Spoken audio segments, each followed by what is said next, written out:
Coucou mes licornes, mettez vos chapeaux pointus, parce qu'aujourd'hui, je vous parle de mes oracles préférés pour débutants. C'est parti!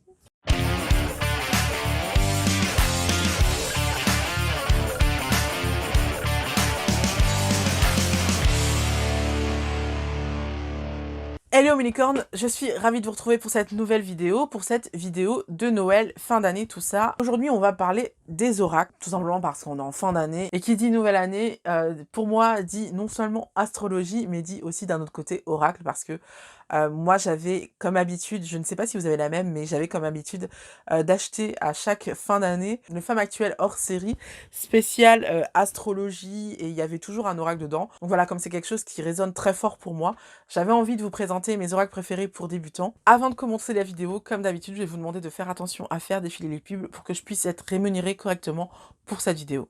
Je vous remercie. D'abord, on va essayer de s'entendre sur ce qu'on appelle un oracle. Alors, un oracle, c'est tout simplement un support qui va nous permettre d'interpréter des messages de nos guides spirituels, de là-haut, peu importe comment vous l'appelez, l'univers, Dieu, enfin, peu importe comment vous appelez ça, c'est quelque chose qui va vous aider à faire le lien entre les deux et qui va vous permettre de communiquer avec le lien. Et ce qui est intéressant, c'est que vous, de votre côté, vous communiquez tous les jours, j'imagine, avec l'univers, tout ça, vous demandez des choses, vous manifestez d'autres choses. Enfin voilà, il y a toujours une communication qui vient de vous vers l'univers. Mais en général, c'est assez rare que l'univers communique avec vous. Même si, quand on est bien ouvert et quand on fait bien attention, on se rend compte que il y a des signes quand même. Alors, ce qu'il faut savoir, c'est que moi, j'ai toujours, depuis mon adolescence, en fait, je me tire les oracles. Mais jusqu'à présent, j'avais une manière très premier degré de tirer des oracles, c'est-à-dire que moi, je tirais ça que pour des raisons divinatoires, c'est-à-dire que je voulais qu'on me prédise mon avenir. Sauf que, en fait, un oracle, ce n'est pas que ça. Un oracle, c'est également une façon de t'expliquer comment tu pourrais arriver à tes fins. Comment la vie pourrait s'améliorer pour toi. C'est pas seulement quelque chose qui te prédit l'avenir. Des fois, il y en a d'ailleurs qui ne te prédisent pas du tout l'avenir et qui te disent ce que tu as besoin d'entendre pour être mieux dans ta vie en ce moment. Donc voilà, jusqu'à présent, j'avais cette façon très premier degré de tirer les oracles. Et là, depuis 1 an ou 2, j'ai compris qu'un oracle, ce n'était pas ça.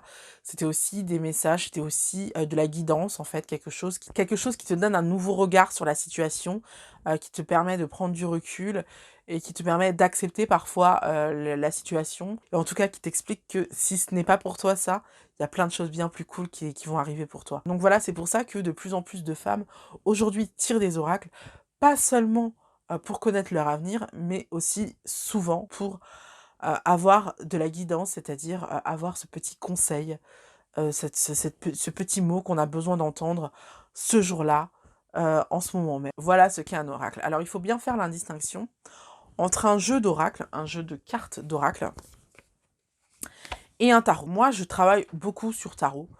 Je ne sais pas pourquoi, j'adore les tarots. C'est quelque chose qui résonne en moi, même si j'ai des oracles et même si j'utilise mes oracles également, je préfère les tarots. Maintenant, quelle est la différence entre les deux? En fait, un tarot est un oracle. Parce que, comme je vous l'ai dit, un oracle, c'est tout simplement un support qui va vous aider à communiquer, enfin, qui va vous aider à recevoir, en fait, les messages de là-haut, de vos guides, tout ça. Donc, un tarot, c'est également un oracle. Maintenant, la différence entre ces jeux-là et les tarots, c'est que les tarots sont régis par des règles bien spécifiques, c'est-à-dire que les tarots, c'est 78 lames, 22 majeures, 56 mineures, et chaque lame a, en fait, toujours plus ou moins la même signification. Il y a une légère nuance d'un auteur à l'autre, mais en général, chaque lame a une signification qui est la même d'un jeu à l'autre. Alors que pour les oracles, en fait, c'est une totale invention de l'auteur. Maintenant, la raison pour laquelle je vous parle plus d'oracles que de tarot, alors que j'utilise plus les tarots, c'est que les oracles sont beaucoup plus faciles à prendre en main pour des débutants. C'est quelque chose qui est beaucoup plus simple pour des débutants qu'un tarot. Pourquoi? Tout simplement parce qu'un tarot, il faut apprendre la signification de 78 cartes. Évidemment, on n'est pas obligé de la connaître par cœur, de connaître le livret qui vous est livré avec le tarot par cœur, mais il faut quand même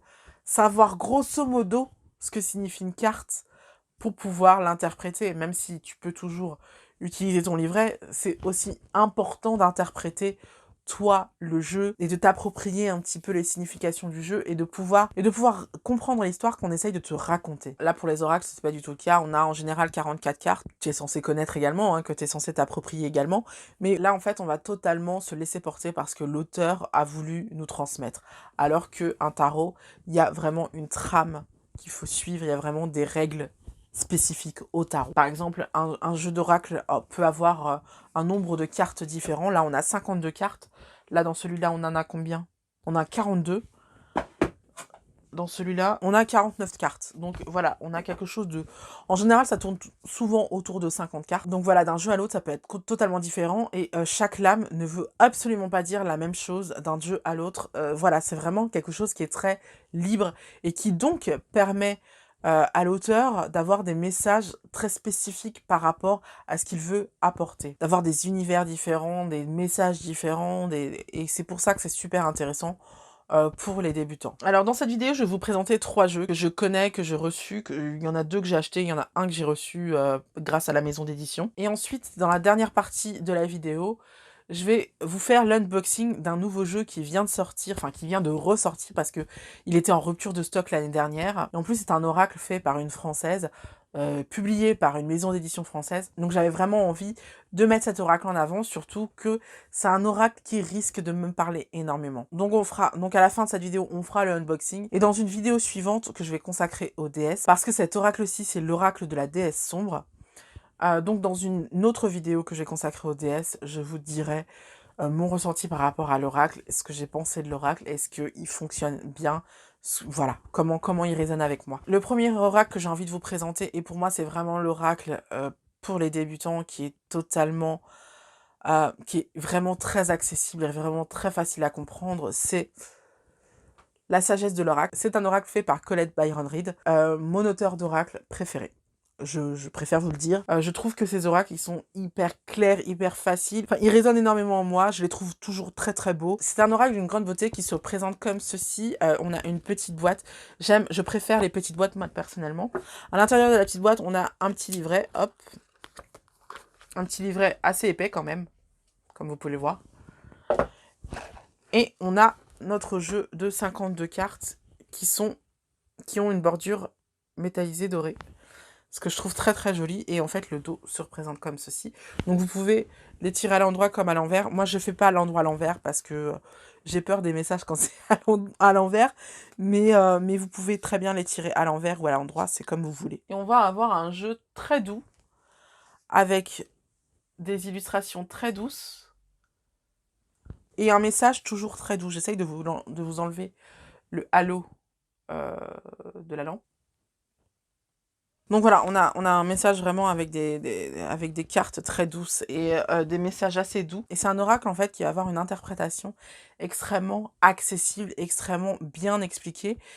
Et je trouve que cet oracle a tendance à répondre très correctement par rapport aux circonstances en fait dans lesquelles on tire l'oracle. C'est vraiment un oracle qui te répond et qui est très pertinent par rapport à ce que tu lui demandes. Donc c'est pour ça que j'aime énormément cet oracle. J'aime énormément la façon de formuler de l'auteur. Et je vous conseille à 1000% cet oracle pour les débutants. C'est un super oracle pour vous donner des réponses dont vous avez besoin en étant suffisamment doux pour que vous les acceptiez, pour que vous acceptiez les réponses. Donc voilà, c'est un oracle extrêmement doux, extrêmement bienveillant et extrêmement beau et extrêmement pertinent et très accessible. Donc voilà, c'est pour ça que pour moi, il est typiquement pour les débutants. Deuxième oracle que j'ai envie de vous présenter, c'est celui-ci, l'oracle des sorcières. Pourquoi je trouve intéressant? Parce que c'est un super oracle pour apprendre, comme moi, je suis en plein apprentissage du monde de la magie, de la sorcellerie, tout ça. Et c'est un oracle qui va t'apprendre tous les principes de la sorcellerie. Et je trouve ça super intéressant et qui va en plus énormément te guider. Et comme le premier oracle que je vous ai présenté, c'est un oracle qui est à la fois divinatoire mais aussi un oracle de guidance. Donc voilà, ça se présente comme ceci. Là, vous avez par exemple Gaïa, mais ce halo m'énerve. Hop, voilà, je me recule. Ah, c'est parfait là. Là, vous avez Gaïa, là, vous avez je sais pas quoi. Je peux pas lire de là où je suis. Donc, je vous montre quelques cartes. Je vais pas toutes vous les montrer. Là, on a un chat assez marrant. Ça fait 2 fois que je tire celui-là. Chat noir. Psychisme. Ok. Là, vous avez vu, vous avez le numéro de la carte, le nom de la carte, et là, vous avez l'idée de la carte, le mot-clé de la carte. Donc, c'est normal que ça fait 2 fois que je tire cette carte, parce que je suis à fond là-dedans en ce moment.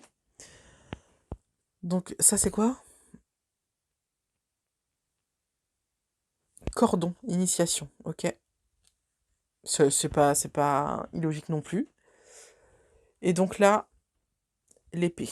Ce que j'aime énormément dans ce petit livret, je vais vous montrer un peu comment est fait le livret. Donc, chaque carte, en fait, on a le nom. Donc, on a la carte en noir et blanc. Là, on a la vibration, c'est le chakra. Et là, en fait, on a les mots-clés. Donc, on a ici sexualité et sagesse. Là, on a l'explication par rapport au monde magique. Comme je vous disais, chaque carte, en fait, exprime un concept dans la sorcellerie. Donc là, on a l'explication de ce concept. Là, on a la signification de la carte dans le jeu, en fait, dans votre tirage. Et là, on a les aspects majeurs et là, les aspects mineurs. Les aspects majeurs, c'est quand elle est droite, je crois. Et les aspects mineurs, c'est quand elle est retournée. Parce que oui, quand elle est droite, ça veut dire que la carte résonne très fort. Et quand elle est retournée, c'est que c'est moins ça. C'est moins important. On n'a pas beaucoup de tirages. On a 3 tirages, il me semble. On a le tirage amoureux. On a le tirage d'élévation. Et on a le tirage en étoile. Enfin, on a aussi également le tirage à 3 cartes. Il y a plein de façons de faire le tirage à 3 cartes. On peut faire passé, présent, futur. On peut faire toi, moi, nous, si vous voulez poser une question sur votre relation amoureuse actuelle. Ou on peut faire le pour, le contre, la réponse, pour savoir à quelle sauce vous allez être mangé par rapport à quelque chose. Je sais pas, par exemple, moi la dernière fois que j'ai fait ça, c'était pour savoir si j'allais avoir mon permis. Alors que je venais de le passer. Hein, je ne l'ai pas fait avant de le passer. Il faut surtout pas faire ça. Donc voilà, il y a plein de manières de poser les questions. En fait, vous avez 3 cartes. Et en fait, d'ailleurs, vous pouvez vous créer vos propres tirages. Hein. Et ce que j'aime beaucoup, en fait, dans ce livre-là, c'est qu'en fait, on vous propose un sortilège quand le résultat n'est pas bon. En fait, si le tirage est défavorable pour vous, on vous propose de mettre la carte que vous avez eue, les cartes qui étaient pas très bonnes, et de mettre un cristal de réparation à mettre à côté. Franchement, j'adore ce jeu. Enfin, le dernier oracle que je connais, que je peux vous présenter vraiment, c'est l'oracle des 7 énergies. C'est le dernier oracle de Colette Byron Reed, qui est l'auteur de celui-ci également, et vous vous souvenez que c'est mon auteur préféré. Elle sait s'entourer de super illustrateurs, même si elle les met pas assez en avant, je trouve. Donc, ce que j'aime énormément dans cet oracle, c'est que, à part proposer des cartes d'une beauté incroyable,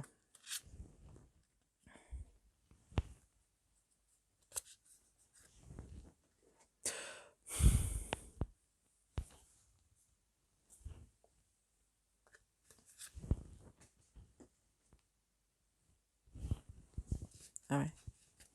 Elle est difficile à voir, je vais vous mettre une autre.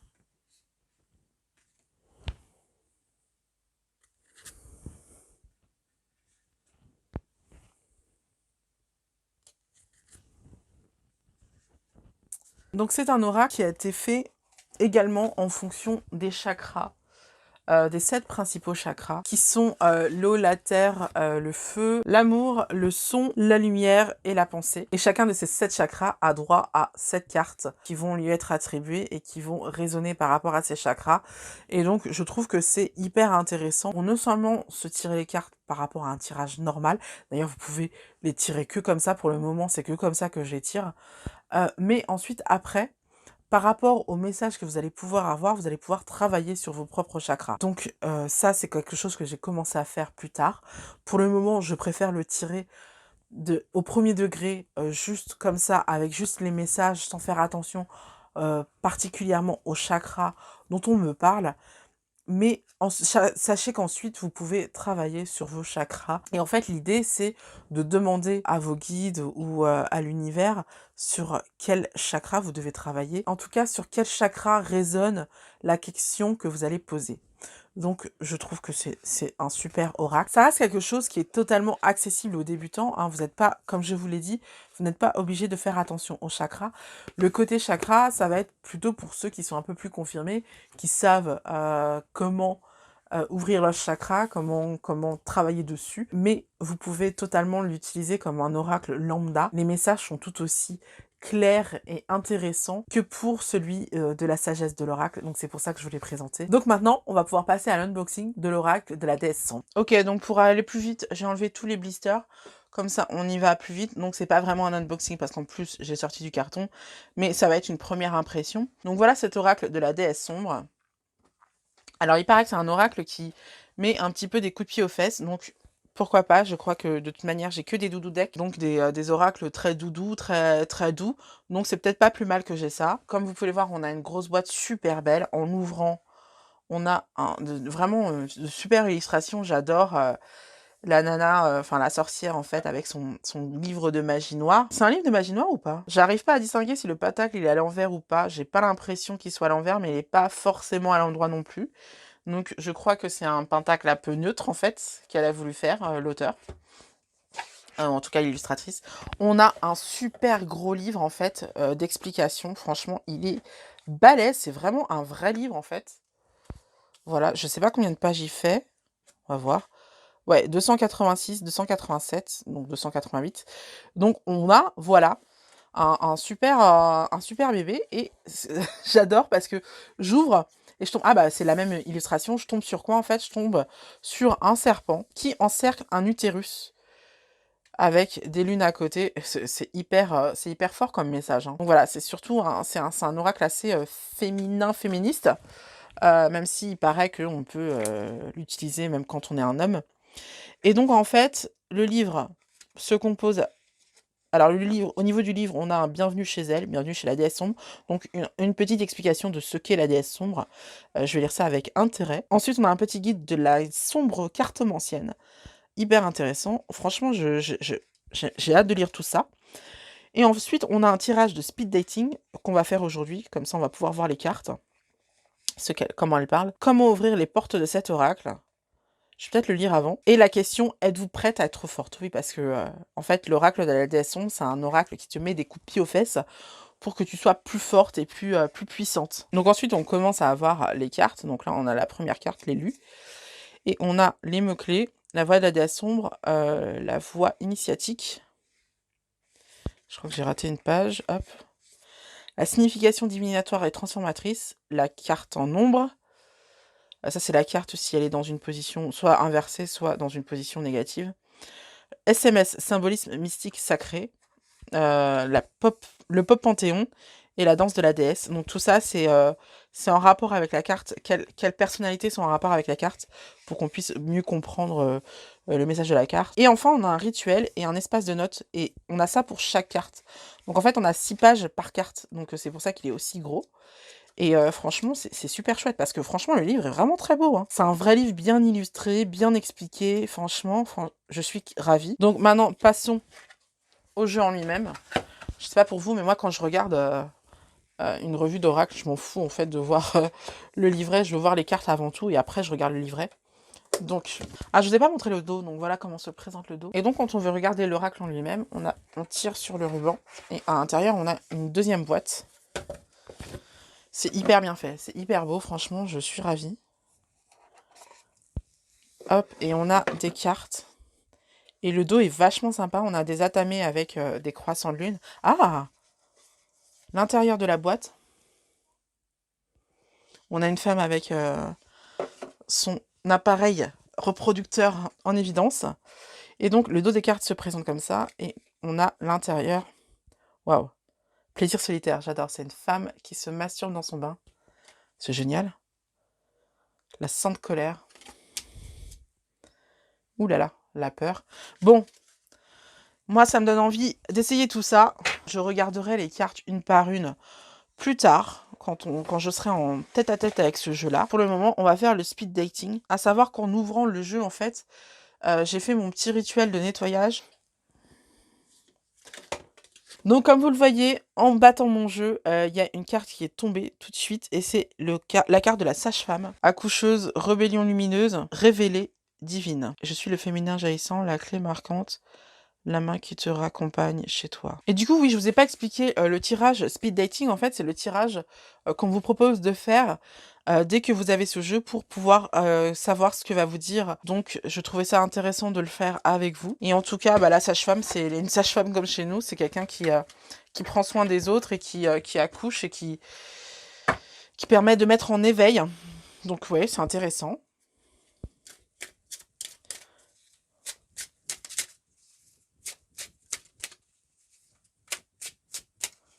On va mélanger.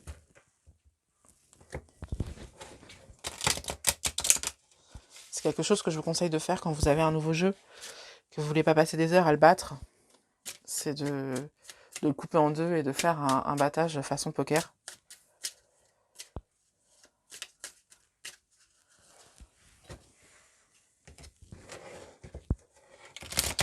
Alors, ce que je remarque avec les cartes, c'est qu'elles sont hyper...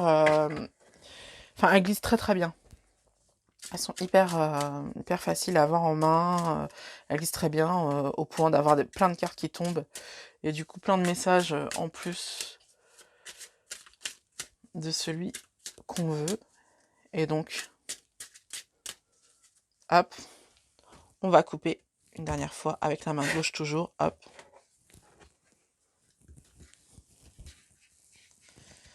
Voilà. Donc, avec la main droite, on va faire le tirage. Donc, la première carte ici. Oh, mince. Je vais pas avoir assez de place pour vous. Hop, je vais essayer d'en mettre en bas.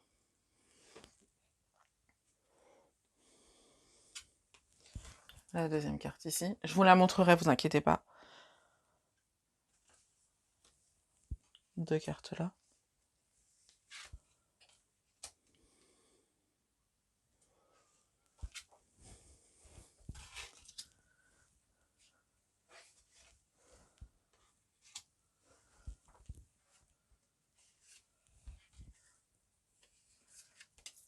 Ok. On a notre tirage. Je vais mettre tout ça de côté.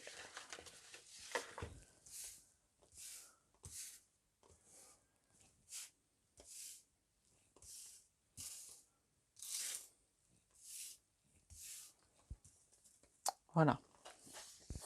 Ah, non, c'est comme ça. Hop. Voilà. Donc la carte 1, qui es-tu? L'essence de votre oracle. Miroir, miroir. Projection, reflet, immunité, individualité, insaisissable. Bah, c'est pas faux. C'est pas faux.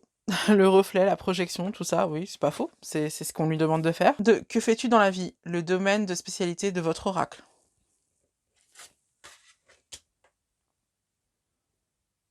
Hermione ou héroïne? Il y a écrit quoi? Héroïne ou Hermione? Héroïne. Conte moderne, indépendance, plénitude. D'accord, je comprends. Et ce que l'oracle essaye de me dire, c'est que son rôle, ça va être de me guider pour devenir une héroïne, entre guillemets, pour devenir une version améliorée de moi-même, en fait. Ce qui est un petit peu ce que je lui demande également. Position 3, quelles sont tes passions? Les sujets qu'il aimera développer avec moi. Libératrice. J'adore la carte, j'ai vraiment hâte de plus connaître, en fait, les figures qui sont utilisées sur les cartes parce que ça m'a l'air hyper intéressant. Renversement de l'ordre établi, briser des codes, liberté spirituelle, lien naturel ou divin. Ok, c'est justement la réputation qu'il a, en fait, de vraiment de mettre des coups de pied aux fesses et de tout chambouler et d'aller dans le vif, en fait. Donc c'est super cool, enfin je trouve qu'il répond vraiment très bien. Que détestes-tu? Les sujets et attitudes à proscrire avec lui. Sombre Aphrodite. Ah tiens, c'est intéressant. Dangerosité de l'amour, redoutable influence, vague, implacable. Donc j'ai l'impression qu'elle veut pas trop parler d'amour en fait. Ce que cet oracle essaye de me dire, je pense, c'est qu'il ne veut pas que je fasse d'obsession amoureuse, comme j'ai l'habitude de faire. donc voilà, il me connaît déjà. Alors la carte 5, quel futur pour nous? Une vision de la relation et synergie que vous entretiendrez. Ouh, Lilith. Dignité face à la disgrâce, rétablissement de la vérité, sainte rébellion. Waouh, ok, d'accord. Bah ok. Bon, en fait, il me dit à peu près la même chose que là. Hein. Il me dit qu'en fait, on va avoir une relation d'honnêteté, une relation de sincérité et une relation dans laquelle on va garder la tête haute face aux aléas de la vie. Donc je trouve ça assez cool. Position 6, qu'attends-tu de moi? Les conseils pour être en osmose avec votre oracle. Je suis le soleil. Confiance en soi, rayonnement personnel, autonomie. Oh là là, j'adore. Oh là là, j'adore. Donc la meilleure des choses à faire, le meilleur conseil pour qu'on soit en bonne relation avec lui, c'est que je fasse preuve de confiance en moi. Et que je n'hésite pas à rayonner, en fait, que je n'hésite pas à briller. Oh là là, j'adore. J'adore le message. Mais je crois que j'ai beaucoup aimé cet oracle. Position 7. Avec qui aimes-tu passer ton temps libre? Personne avec lesquelles il aimera être consulté si vous tirez les cartes pour les autres. La reine de terre. C'est ma mère, ça. Je suis sûre que c'est ma mère, ça parlait d'abondance, tout ça. Souveraineté, territoire, assise, richesse, mérite. Ma mère. Voilà. C'est simple. Et la dernière carte que j'ai déjà... Je suis tellement excitée que j'ai déjà envie de la retourner. Que penses-tu de moi, grand fou? Que penses-tu de moi, grand fou? Comment l'oracle vous perçoit et s'il vous trouve à son goût?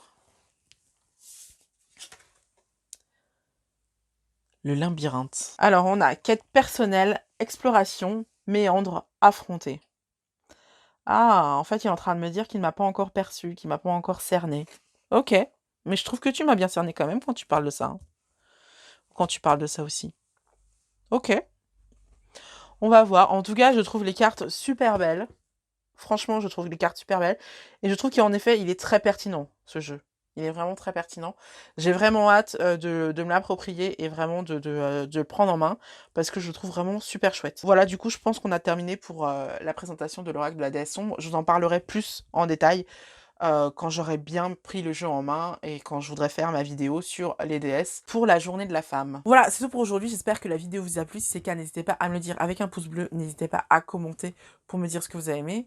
Pensez à vous abonner si ce n'est pas déjà fait et pensez à cliquer la petite cloche bleue pour ne rien rater des vidéos. On se retrouve la semaine prochaine pour une nouvelle vidéo. En attendant, je vous invite à voir ou revoir mes dernières vidéos. Plein de bisous, bye!